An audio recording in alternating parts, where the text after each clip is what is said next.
Subscribe कीजिए royal teacher को education संबंधी न्यूज़ तुरंत पाने के लिए। जिला परिषद एवं पंचायत समिति सदस्य चुनाव 2021 के इस महाकुंभ में आप सभी का स्वागत और अभिनंदन। आज के इस वीडियो में दोस्तों हम जानेंगे जो हमारी पूरी टीम है, जैसे PO1, PO2, PO3, PO4, उनके क्या कर्तव्य रहेंगे।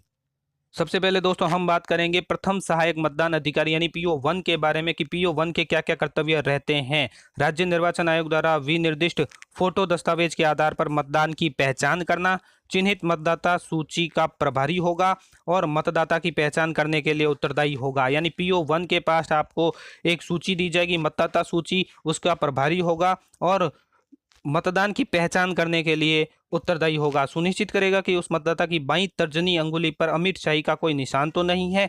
मतदाता की पहचान हो जाने पर यह मतदान अधिकारी की प्रविष्टि के समस्त विवरण को जोर से बोलेगा, जिसे द्वितीय मतदान अधिकारी और पीछे बैठे हुए पोलिंग एजेंट सुन सके। यानी आपके पास जो चिन्हित मतदाता सूची है यानी मार्क्ड कॉपी, उसमें जो क्रमांक है, उसके जो नंबर है या उसका जो नाम है वो PO1 बोलेगा, ताकि पीछे जो मतदान अधिकारी बैठे हुए हैं, द्वितीय मतदान अधिकारी सुनेगा और पीछे जो पोलिंग एजेंट बैठे हुए हैं वो सुनेंगे। साथ ही PO1 ये भी निश्चित करेगा कि उसकी बाईं तर्जनी अंगुली पर कोई शाही का निशान तो नहीं है। उसकी पहचान करना PO1 का अधिकार यानी कर्तव्य है और उसके फोटो दस्तावेज के आधार पर मतदाता की पहचान करना भी PO1 का ही कर्तव्य बनता है। साथ में आगे जो बताया गया है कि पहचान हो जाने के तुरंत बाद यह अधिकारी प्रत्येक ऐसे मतदाता के नाम के नीचे अंडरलाइन खींच देगा।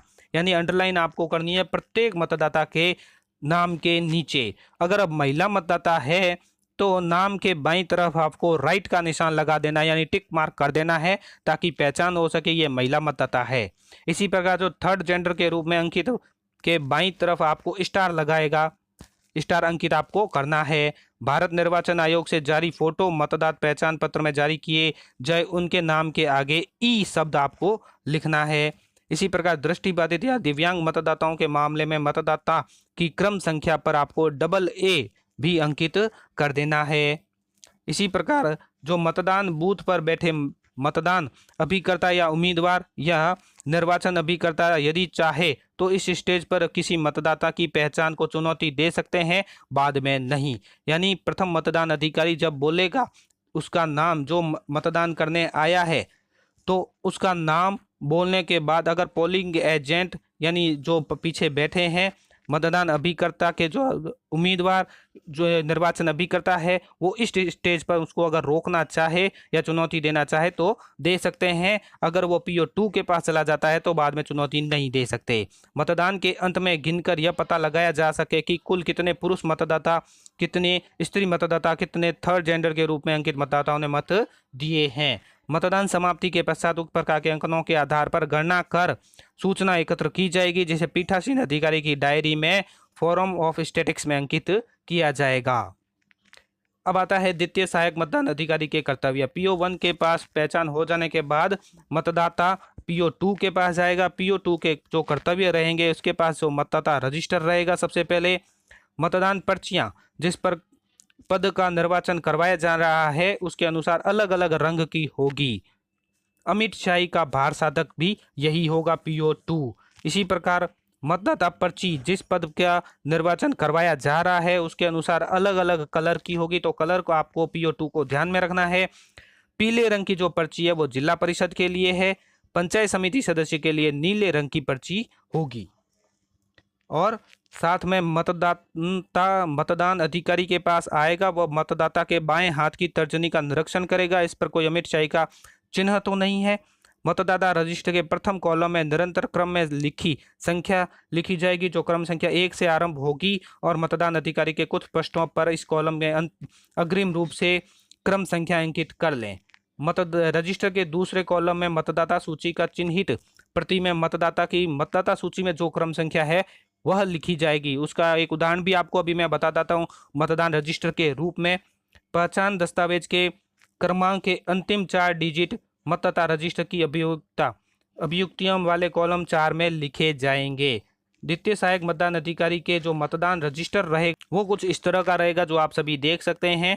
इसमें क्रम संख्या अगर अंकित नहीं है तो आप एक बार एडवांस में क्रम संख्या अंकित कर सकते हैं। उसके बाद जो द्वितीय में रहेगा, निर्वाचक नामावली में निर्वाचक की जो क्रम संख्या है वो आपको अंकित करनी है। यहाँ पे 1 2 3 4 अंकित नहीं करनी है। निर्वाचक नामावली में जो क्रम संख्या है, अगर सबसे पहले 352 वाला क्रमांक वाला मतदाता आ जाता है तो यहाँ 352 लिखे जाएंगे। उसके बाद अगर 100 नंबर वाला आ जाता है तो यहाँ 100 लिखे जाएंगे। उसके बाद अगर 120 वाला आ जाता है तो 120 लिखेंगे। यानी निर्वाचक नामावली में जो क्रम संख्या है वो यहाँ अंकित करनी है। निर्वाचक के हस्ताक्षर या अंगूठा के निशान लेने हैं। अभियुक्त यहाँ यानी अगर वो पहचान पत्र लेके आते हैं तो अंतिम 4 डिजिट उसके यहाँ पे लिखने हैं। जिला परिषद पंचायत समिति चुनाव के लिए जो वार्ड संख्या है वो बूथ की संख्या और नाम आपको अंकित करना होगा।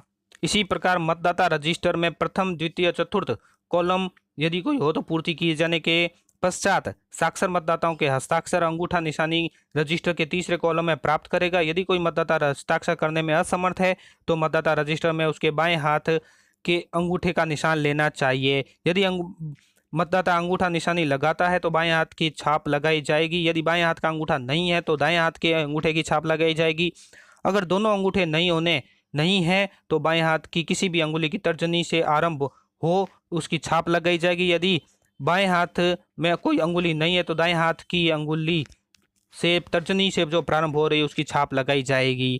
अब मतदाता तृतीय मतदान अधिकारी जो ईवीएम का प्रभारी होगा उसके पास जाएगा। यहाँ PO2 के कर्तव्य है वो समाप्त हो जाते हैं। इसके साथ साथ एक और बात कर देते हैं मतदान पर्ची के बारे में। जो PO2 जारी करेगा वो मतदान पर्ची इस तरह की रहेगी। जिला परिषद के सदस्य के चुनाव के लिए पीली रहेगी, पंचायत समिति चुनाव के लिए नीली मतदान पर्ची रहेगी। मतदाता पर्ची के अनुसार यहाँ पे रजिस्टर के स्तंभ संख्या 1 के अनुसार उसकी क्रम संख्या क्या है, निर्वाचक नामावली में यथा प्रविष्ट निर्वाचक की क्रम संख्या क्या है, उसके बाद लघु हस्ताक्षर करने हैं।